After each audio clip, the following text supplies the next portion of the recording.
Nosso programa para Multicar, autolocadora referência em locação de veículos. Teriva lotes a partir de 336 metros quadrados no Laranjal. Teriva Isla, cocriado com a natureza.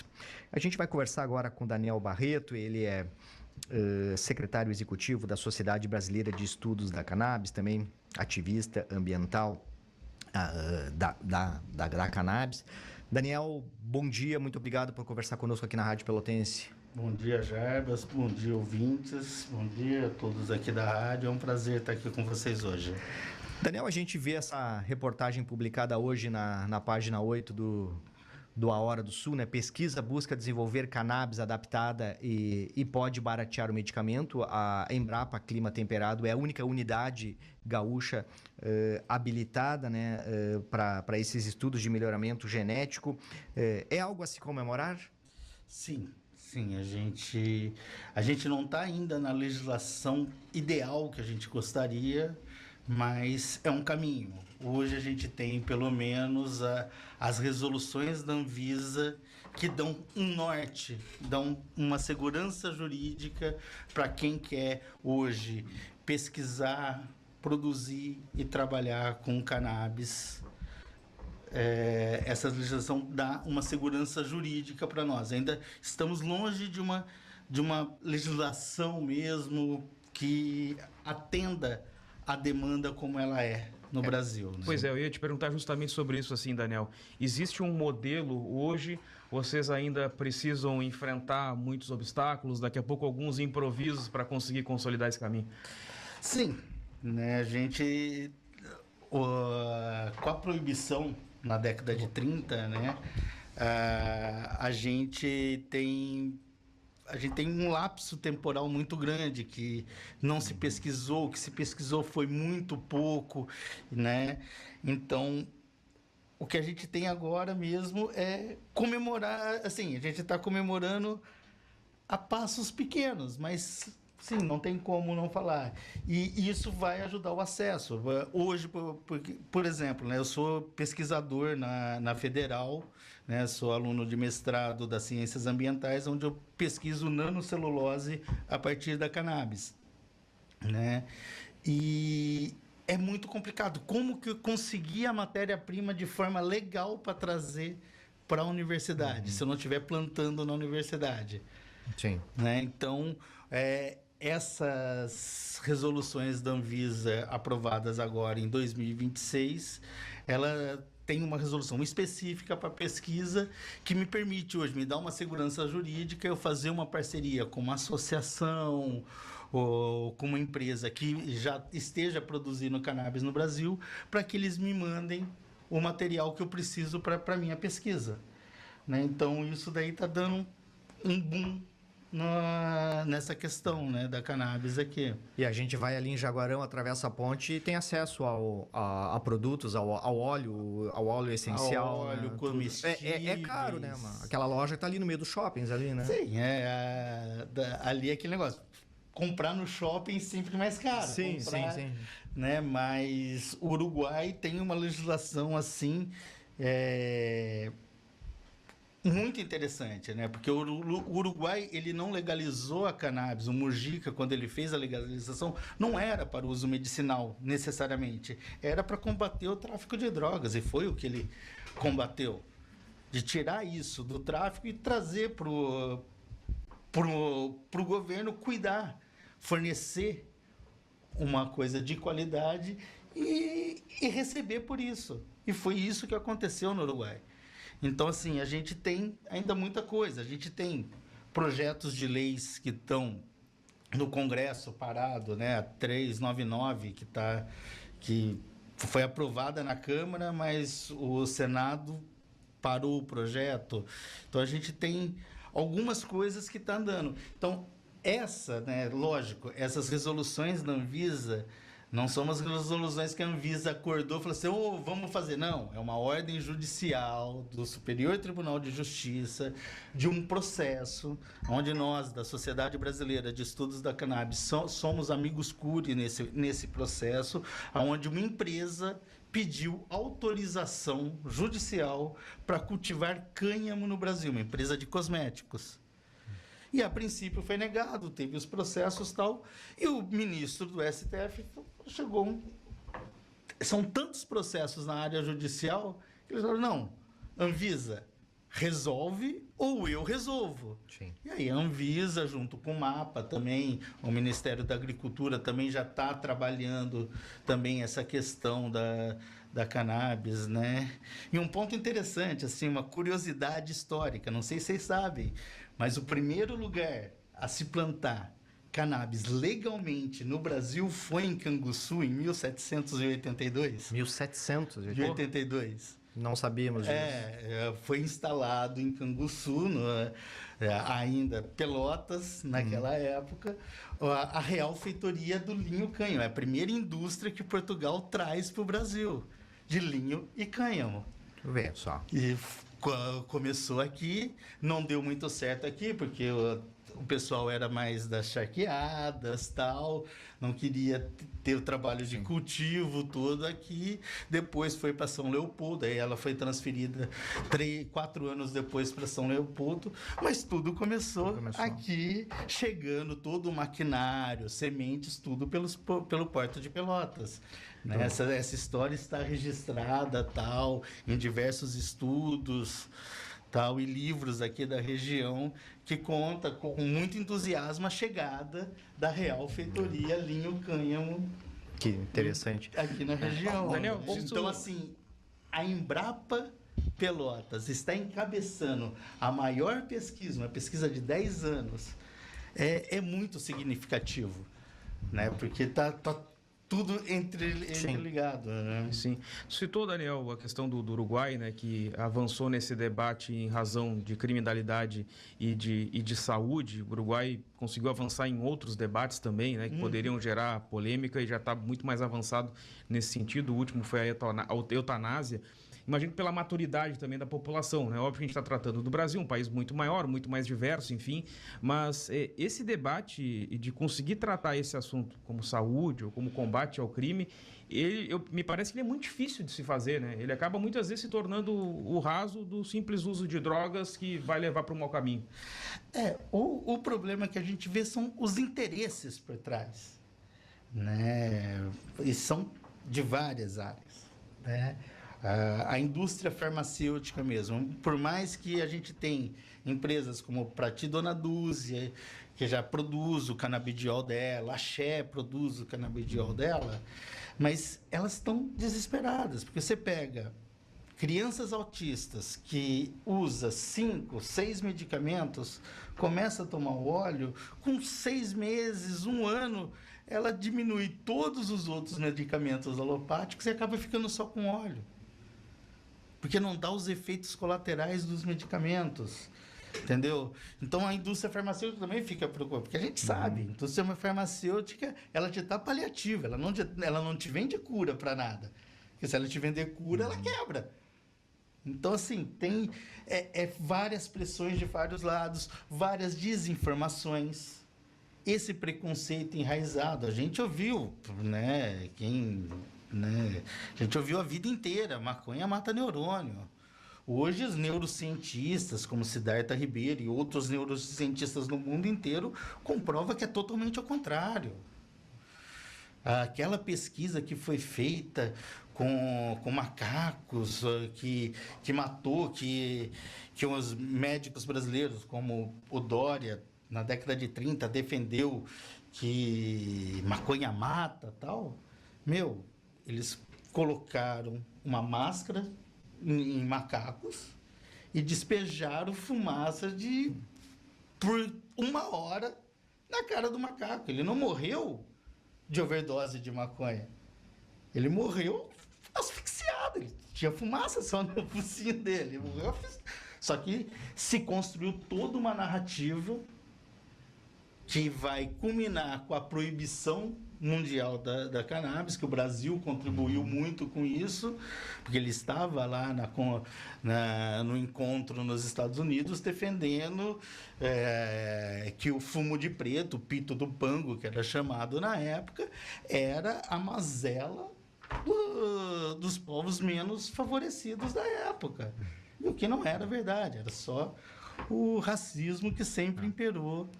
Hoje, praticamente, ou 100%, o brasileiro só tem acesso ao uso medicinal da cannabis através de uma decisão da justiça? Não. Não? Não. Não necessariamente? Ou...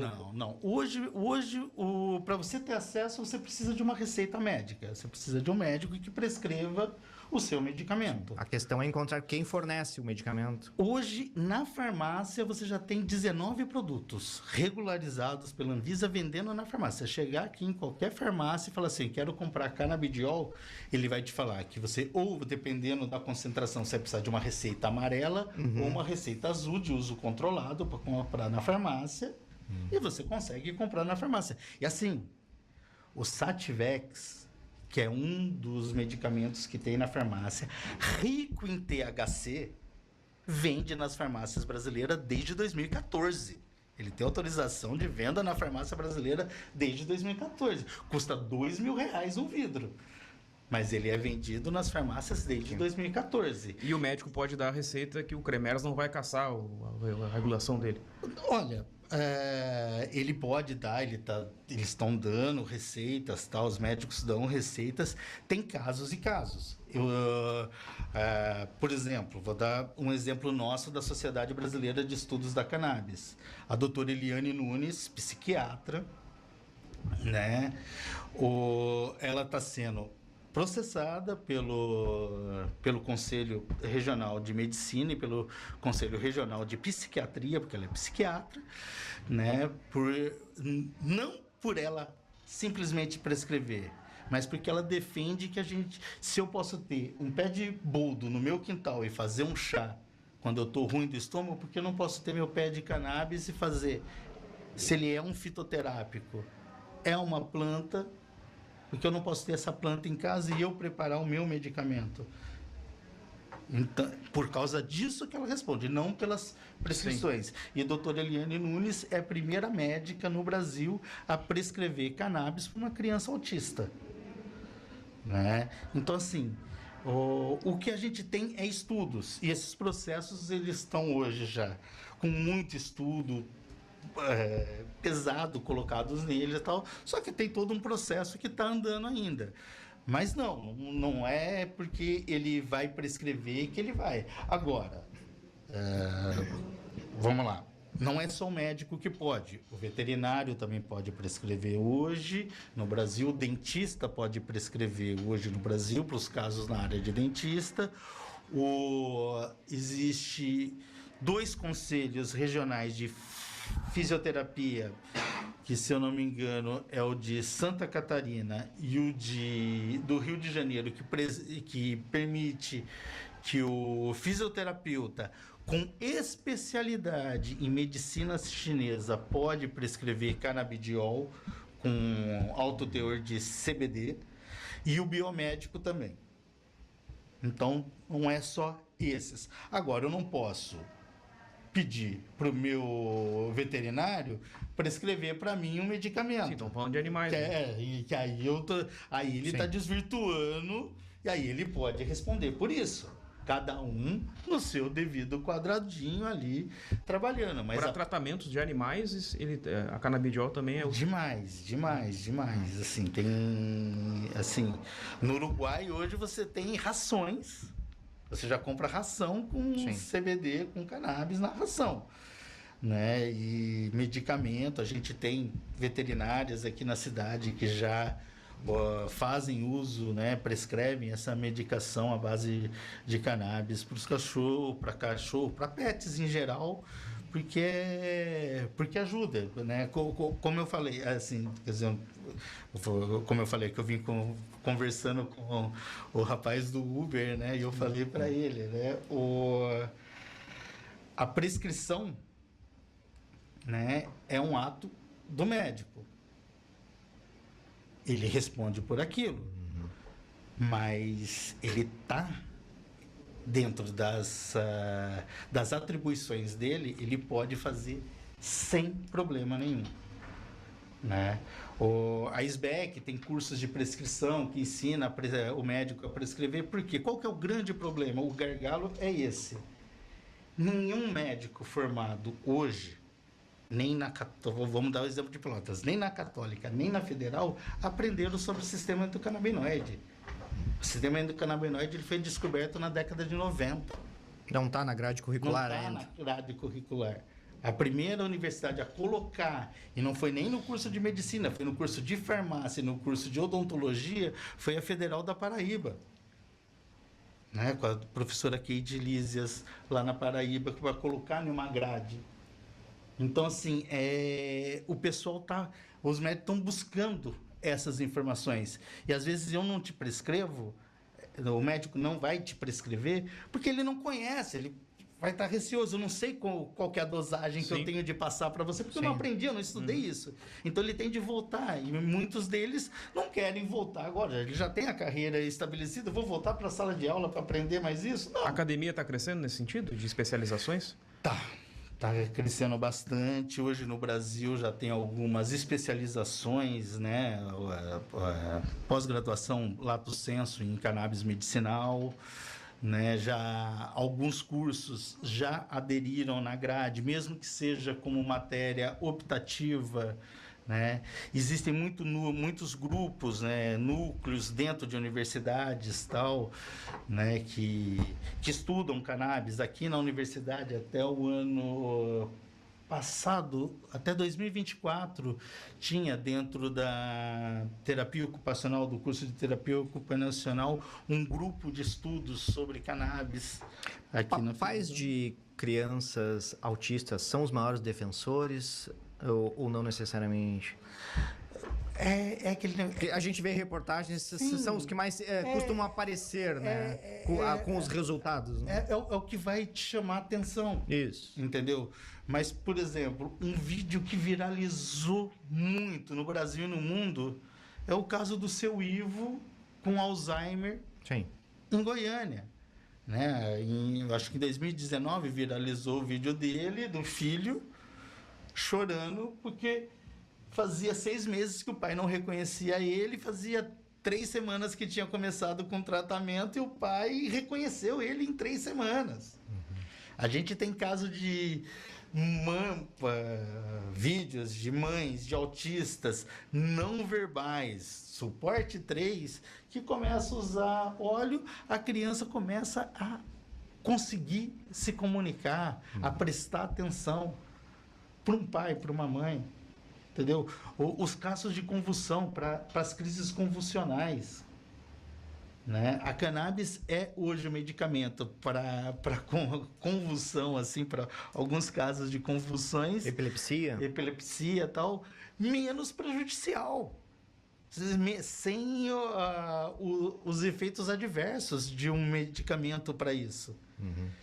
E a gente tem casos, assim, você pegar o filme Ilegal, o filme também da PEP, uma associação do Rio, que mostra crianças que tinham de 60 a 80 convulsões por dia há 4 ou 5 anos sem ter uma convulsão.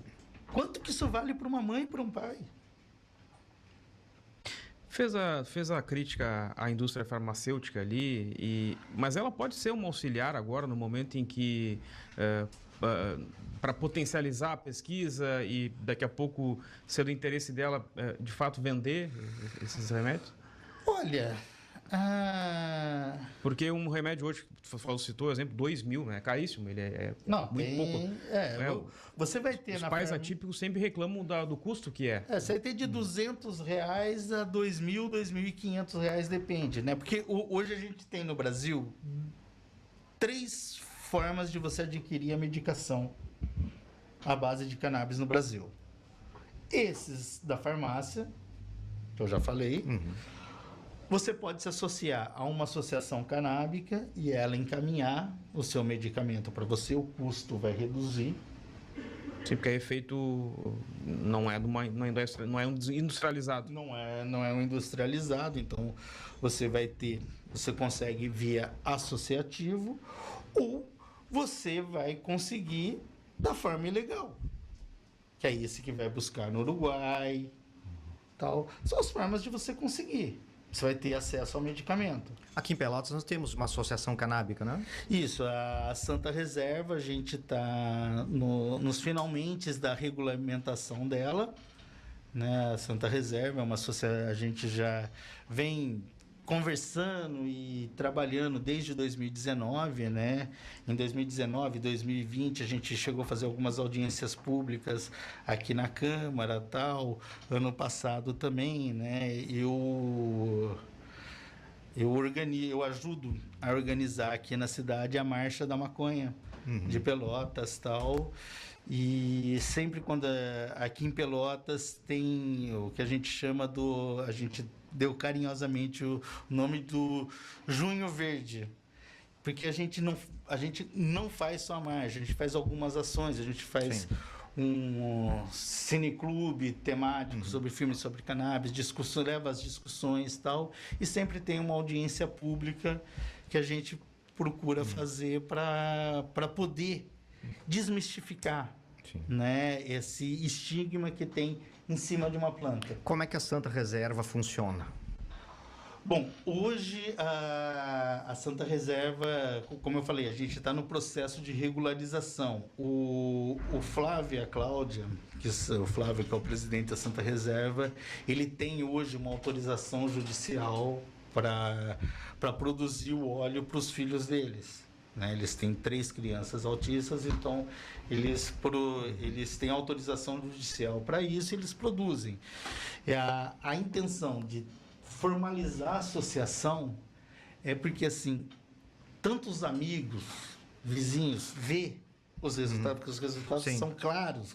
São visíveis. Né? São visíveis. E todo mundo pede. A gente tem uma associação de parkinsonianos aqui na cidade e tal, a gente tem casos, a gente tem uma população com Parkinson na cidade aqui, que também querem fazer uso, mas o medicamento é muito alto e tal. Pô, por que não? Para eu fornecer para vocês, eu tenho de me regularizar. Então, a gente está no processo de regularização da associação para poder expandir isso e poder levar essa medicina que está ajudando muito eles e que pode ajudar outras pessoas a atender outras pessoas aqui no município. Por curiosidade, Daniel, se tu sabe, do plantio, do cultivo da planta até chegar à essência, quanto tempo? Todo esse processo? Bom, vai depender do tipo de cultivo que você vai fazer, né? O cultivo da planta, ele pode variar do tipo de semente que você usa, de 3 meses a 8 meses para você cultivar, para a planta estar pronta para eu poder fazer o óleo. Tudo em estufa? A estufa, quando você está tratando em questão de medicamento, ela é melhor pelo controle de pragas da planta. Mas você pode também fazer no outdoor, ao ar livre, sem problema nenhum. Mas é mais recomendado quando você está falando de medicação em estufa, porque você tem um controle melhor das pragas, de qualquer contaminação que possa vir para a planta. Então, você vai ter os 8 meses, vou chutar no prazo maior, 8 meses você está com a planta, mais 2, 3 meses para fazer a secagem, a cura da planta, para daí você fazer a extração, que aí você faz a extração em 1, 2 dias, em vase. O Brasil está deixando de ganhar um grande mercado com esse atraso? A Caiamide, que é uma entidade que faz pesquisas mercadológicas no mundo da cannabis, né, que é uma coisa interessante no Brasil. Né? No Brasil, você não pode consumir, não pode plantar hoje, não pode consumir, não pode plantar. Mas eu posso comprar tudo que eu preciso para consumir a droga, eu posso comprar. É legalizado a compra. Eu compro seda, eu compro piteira, eu compro deschavador, eu compro tudo. Compro tudo para eu poder plantar. Compro insumos, compro estufa, compro lâmpada, mas eu não posso fazer. Né? É aquelas coisas que eu estou deixando. A Caiamide estipulou que o ano passado foi movimentado 700 milhões de reais só nesses produtos que são legalizados. E se estima a passar de bi quando legalizar a arrecadação Né? A gente tem, né, por exemplo, Nova York agora, o estado de Nova York legalizou lá até para uso adulto, que a gente fala, que o pessoal chama de recreativo, eu prefiro chamar de uso adulto, tal, em Nova York, e todo o dinheiro vai ser revertido para a ampliação do metrô de Nova York. Porque sabe que é muito dinheiro, porque para você fazer o metrô é muito dinheiro. Então, entendeu? A gente poderia estar financiando todo o nosso SUS com cannabis. Sobre o Brasil... Daniel, sobre essa questão de permissões, nem para estudo científico, como é o teu caso, por exemplo, é permitido? Tu explicou que teve que receber um fornecimento para poder estudar. Vamos lá, vamos pensar assim, a gente chega lá na UFPEL, em alguns espaços, em alguns campos, existe plantação para estudo de outras espécies. Outras espécies. Tu chegou a tentar, enfrentou alguma restrição, é a legislação brasileira, enfim? Não, então, até agora, março desse ano, não tinha legislação para pesquisa. Sim. A legislação era muito assim, falava que podia pesquisar, mas não falava como. Aí você ia pedir autorização para a Anvisa. A Anvisa virava, não, é com mapa. Sim. Vai no Ministério da Agricultura. Aí você ia no Ministério da Agricultura, não, isso é com a Anvisa, não é comigo. Até que em 28 de janeiro a Anvisa emitiu as portarias e aí tem uma que é exclusiva para pesquisa. Só que ela é tão restritiva que hoje é mais fácil eu falar que eu vou pesquisar plutônio enriquecido na universidade do que pesquisar. Eu tenho que ter uma sala isolada, tenho que ter câmera 24 horas por dia e as gravações têm que ser guardadas por 5 anos. A sala do cultivo, só os pesquisadores podem entrar com reconhecimento biométrico ou de íris. Sim. Um aparato que você tem de ligar que, a princípio, já torna inviável a universidade falar, eu vou plantar. Para você ter. O bom é que a mesma resolução permite as parcerias. Por exemplo, a Embrapa vai estar plantando. Então, a UFPEL pode ser parceira da Embrapa para parte daquela produção ser usada em pesquisa dentro. Ou, como a gente fez, a minha pesquisa a gente fez parceria com 3 associações. Então, a nossa tem parceria com a SBEC, com a Ascamed, que é de Santa Maria, que é uma associação em Santa Maria, e com a Maria Flor, que é de São Paulo. Então, esse pessoal me encaminha, porque eles têm autorização de cultivo, estão dentro do projeto, e aí quando eles vão encaminhar, junto com a matéria-prima, né, porque para o meu estudo eu só preciso de galhos, eu só estudo Sim. os galhos da planta, não estudo as flores, né, eu não estudo os canabidiol. Os canabinoides da planta. Então, chegou para mim porque tem todo um processo para chegar. E foi a única coisa que a universidade colocou assim, ó, eu autorizo a pesquisa, mas você consegue a matéria-prima legalizada? Porque ilegal não pode entrar na universidade. Talvez se fosse urânio seria mais fácil, hein? Eu estou te falando, urânio seria muito mais fácil.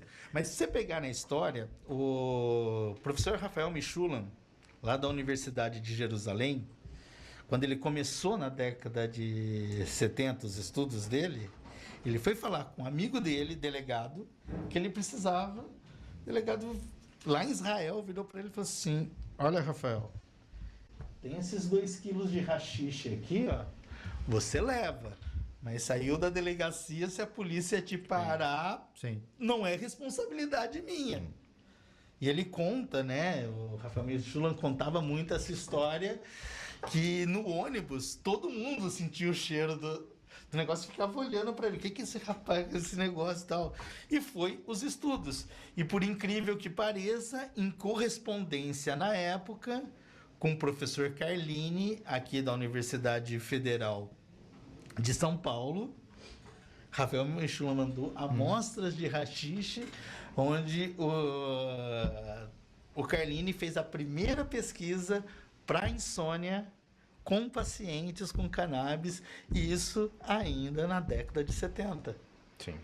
Né? Com toda a proibição e tal, o Carlini ainda comprou essa briga. Né? Que foi lá e escreveu um artigo sobre insônia e cannabis. Daniel, quero agradecer a tua presença. Se dependesse de mim, a gente seguia conversando, porque é um assunto que são décadas de debates, né? E a gente vai discutir muito isso. E esse tema aqui. Muito obrigado pela tua presença na Rádio Pelotense. Eu que agradeço, estamos sempre à disposição. Daniel Barreto, secretário executivo da Sociedade Brasileira de Estudos da Cannabis.